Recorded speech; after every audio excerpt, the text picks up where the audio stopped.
Shalom, this is Levi Shore. Welcome back to Sweet and Good Torah. We just got past Purim, and now we're in Parshas Shemini. It means the eighth day. So it was the 8th day of the Maluim, the inauguration of the Mishkan. And the Mishkan was set up on the 8th day, which was the first of Nisan, Rosh Chodesh Nisan, which we're heading to. And there was 10 miraculous things we learned in Seder Olam, that 10 things that happened on that day, the first of Nisan. Let me read them to you here. So, the very first thing that happened is, it was the first day of creation. Creation was created on this day. It was Yom Rishon. It was the first day of the week, which was Sunday. And this was the first day of creation, Yom Rishon, the first day of creation. It was the first day that the korbanos, the offerings, were brought by the princes, the Nesiim of the tribes, to honor the inauguration of the Mizbeach, the altar. So from that day on, all of the 12 princes from different tribes brought different korbanos. It was the first day that the kahuna was started by Aaron and his sons. Aaron HaKohen, he started the kahuna. It was the first day that the regular Mizbeach service started in the Mishkan. It was the first day that the fire descended from Shemayim and it went onto the Mizbeach. It was the first day that the restrictions that the korbanos, the offerings, could only be eaten on the grounds in the Mishkan by the Kohanim. It was the first day of the prohibition against bringing korbanos on altars located outside the grounds of the Mishkan.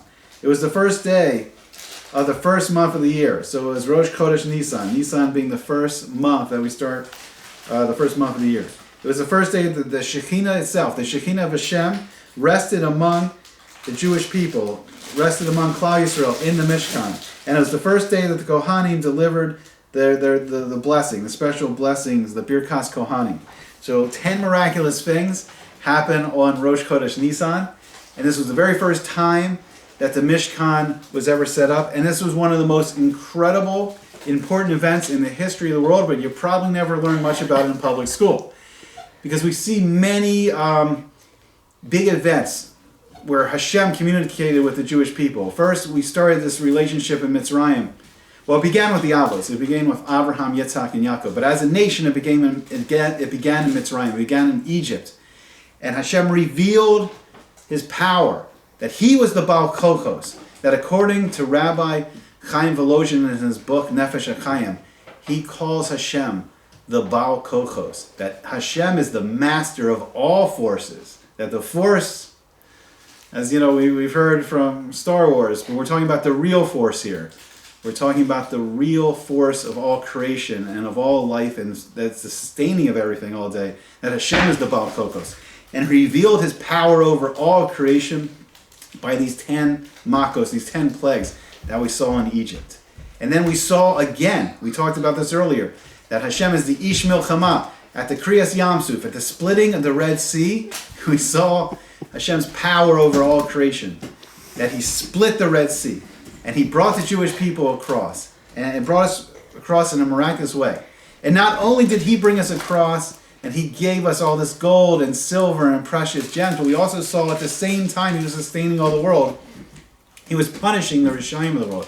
He was punishing these wicked Egyptians at the same time. And then again, at the Matan Torah, we saw this amazing revelation of Hashem, where Hashem spoke to us and gave us the Saras Dibros, the 10 Commandments. And then, now, the closest relationship between the Jewish people and Hashem, as Hashem Shekhinah actually rested inside the Mishkan, on the Ark Kodesh, on the Ark of the Covenant.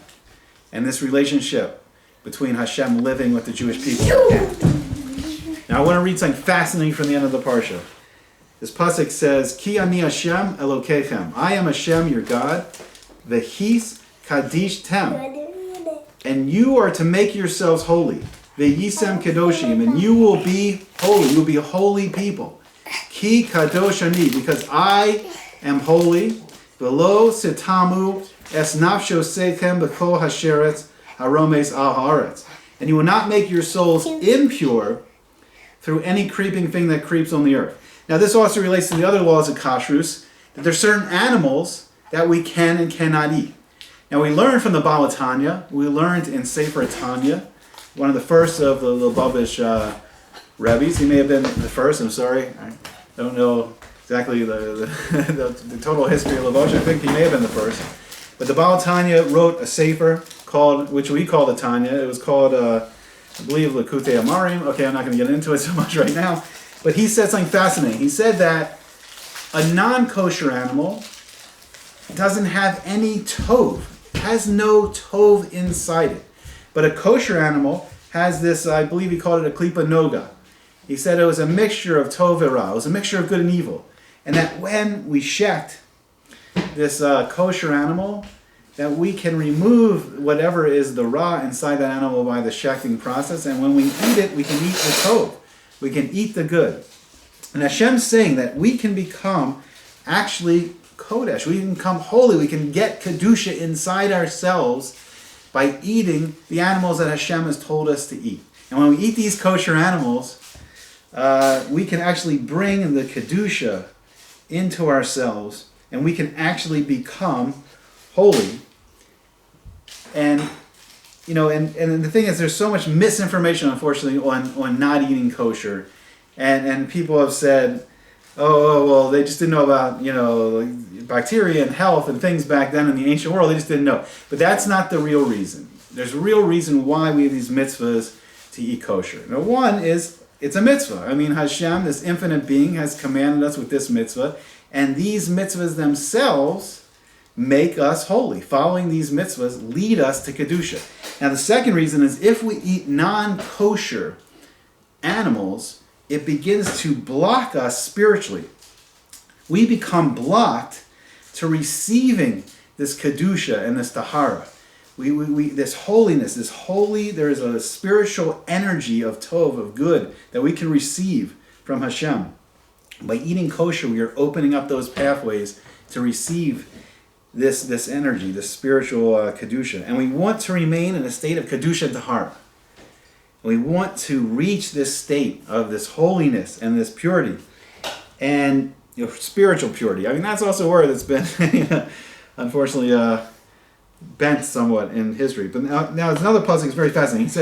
Hashem says, Ki ani Hashem, because I am Hashem, hama'aleh eschem eretz Mitzrayim, that I brought you up, I elevated you from the land of Egypt, from Mitzrayim, liyos lachem lelokim, that I brought you up to be a God for you. V'hayisem kedoshim, and you will be holy, ki kadosh ani. You will be holy because I am holy. Now, it's a fascinating thing, a Kedushah. It's a fascinating thing that we can actually absorb the spiritual energy. And when we make a bracha, for instance, when we light, like the Shabbos lights, like we say, Baruch atah Hashem, Elokeinu melech haolam, asher kiddushani, that I am making you holy, asher kiddushani b'mitzvosav, with his mitzvahs. I am making you holy, asher kedushah. We are becoming holy with his mitzvahs. That these mitzvahs, that's the true power of the force. That's the true light side. That's how we can bring light into this world of darkness, because the world is completely upside down right now.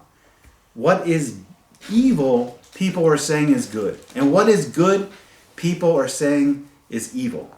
But simply by learning Torah and following these mitzvahs, we can draw the true force, the true Kedushah into ourselves, and we can make ourselves holy. We can make ourselves kodesh. We can make our families kodesh. We can make our communities kodesh. And one day, the Jewish people, it says they will be an or lagoyim. They will be a light to all the nations. That we will inspire the whole world to elevate themselves to this state of Kedushah and Taharah. And we're going to see all these miraculous nevuahs where the swords turn into plowshares, and and the spears turn into pruning hooks, and we see real peace in the world. And it's as simple as just refraining from things that we're not supposed to, and just following the mitzvahs leading us to a path of the Kedushah. So, good Shabbos. I hope everyone has a sweet and a good Shabbos, and here we go on to Pesach and the Gula. Goodbye. Shalom.